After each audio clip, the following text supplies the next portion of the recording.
जरूरी नहीं है कि आप जो सोचे हो वो आपकी जिंदगी में वैसा हो। मेरी ये थिंकिंग थी कि मैंने एक हाउस वाइफ के साथ शादी करनी है, लेकिन आप जब प्रोफेशनल लाइफ में आते हो, आप दुनिया देखते हो, आपको पता असलियत का पता चलता है कि जिसने कोई गलत चीज करनी है, गलत काम करना है, उसने घर बैठ के भी कर लेना है। ऐसी बस यही बातें हैं जो जिससे तंग आकर आजकल की पाकिस्तान की लड़कियां ना हाउस वाइफ नहीं बनना चाहती। इस चीज के बावजूद के हमारी ये मदर्स हैं, वो सारी हाउस वाइफ्स हैं, उन लोगों ने ही हमारा इतना अच्छा ब्रॉटअप किया है कि आजकल हम लोग यहाँ बैठ के हम लोग इस तरह की बातें कर सकते हैं। और अगर हम अपनी हाउस वाइफ्स को पैसे देना शुरू कर दें, उनको पे करना शुरू कर दें, तो इतनी वर्टलेस ना हो। और जो हाउस वाइफ्स है ना, वो काम सिर्फ हम पैसों के लिए नहीं कर रही होती, वो अपना दिल लगाती हैं, उन्होंने घर बनाए होते हैं, सब अपनी फैमिलीज को लेके चलती हैं। आप आई थिंक आप थोड़ा सा उसका मतलब नहीं समझ पाए। वो हाउस वाइफ को कुछ बुरा नहीं कह रही, वो कहना की चाह रही है कि जो फाइनेंशियली इंडिपेंडेंट लड़कियां हैं जो बाहर निकल के काम कर रही हैं, वो बेहतर तरह पे समझ सकती हैं आप कि ब्रेड विनर होने का मतलब क्या होता है और किस तरह से उनके हस्बैंड जो है वो स्ट्रगल कर रहे हैं और बाहर निकल के पैसा कमाना कितना मुश्किल है। तो शायद वो ये बताना चाह रही है, इस तरह से वो अपने हस्बैंड की ज्यादा इज्जत कर पाती हैं।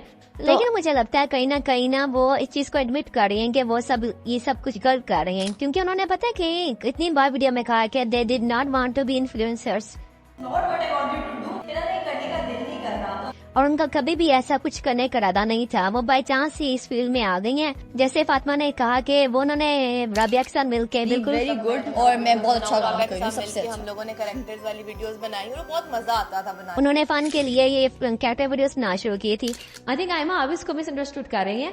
अब ये कूल भी होता है जब भी इंसान कामयाब हो जाते हैं ना, जैसे बहुत से लोग एक्टिंग फील्ड में आते हैं तो वो बहुत से कामयाब एक्टर्स और एक्ट्रेसेस कह रही होती हैं कि मेरा दोस्त ऑडिशन देने आया था, मेरे साथ यूं ही आ गया, वो रह गया और मैं सिलेक्ट हो गया, तो वो तो आज भी नहीं बन सका, लेकिन मैं कामयाब हो गया हूँ। तो ये कूल वे होता है। जरा आपने आपको बताने कि यार मैं बिना सोचे समझाया तुम्हारे इतना कुछ कर लिया, सोच कर पता नहीं क्या करता है। तो I think this is the point जो फोकस कर रही है।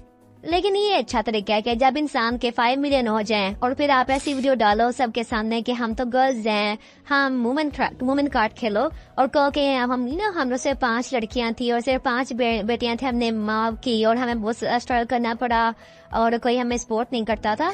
तो ये सही तरीका है भाई अपने आप को जस्टिफाई करने का और सिंपैथी गैदर करने का। और आपको नहीं लगता कि आप ये 5 मिलियन लोगों को इन्फ्लुएंस कर रही हैं कि वो भी इस फील्ड में आए और इस चीज को प्रमोट कर रहे हो? देखिए आपकी अपनी राय हो सकती है, लेकिन मेरे ख्याल में अगर देखा जाए तो वो ठीक कह रही हैं, क्योंकि उनको ज्यादा हेट जो है वो ज्यादा हेट उनको मेल यूट्यूबर से ही मिला है और उनको ज्यादा रोस्ट हुई है। तो इस पर आपने ठीक ही है कि फीमेल होने की वजह से उनको इतना हेट मिला है। दूसरी बात ये है कि इस प्रोफेशन में आने तक जहाँ तक बात रही, ठीक है कि हमारे कल्चर के अगेंस्ट है और मैं पर्सनली भी लड़कियों की एक हद तक ही आजादी की हक में हूँ, चाहे वो फाइनेंशियल इंडिपेंडेंट हो।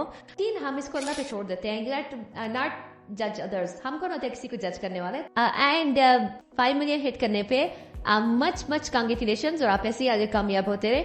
चले जी, मिलते हैं किसी नेक्स्ट वीडियो में किसी नेक्स्ट सेक्शन के साथ। Don't forget to subscribe and press the bell icon.